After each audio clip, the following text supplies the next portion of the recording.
bem. Nossa, você? Deus do céu. Nossa. Corta. Dá tchau.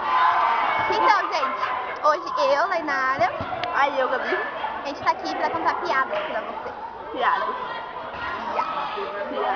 É o seguinte. Piadas. Não entendeu? Piadas. Piadas. Mamilo.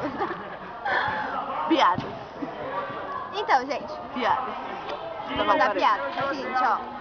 O que é um pontinho amarelo em cima do prédio? Vocês sabem? É um fandango suicida. Ai, gente. O que é um pontinho verde no meio do céu? Mato. Não, é a super azeitona indo salvar o fandango sem cu. O que é um pontinho amarelo no meio do mar? Baiacu. Baiacu é amarelo? Do baiacu? É o fandango.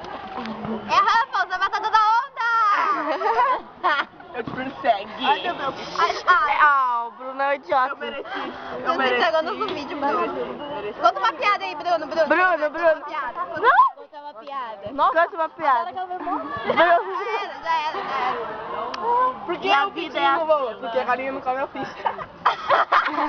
Não, vem cá, Bruno. Vem cá, vou ter que Vem cá. Não, vem cá. Não, parece aqui, Bruno, ó. Vai lá, Bruno, do lado da Lainara. Foca em mim. Foca. Eu vou contar uma piada do Bruno. Créditos. Deixa o Bruno Bertoncini. Pera aí, deixa eu mostrar que é Bruno. Ele é o Bruno, tá, gente? Gente, por que o elefante não voa? Porque o jacaré não come a ficha, é isso?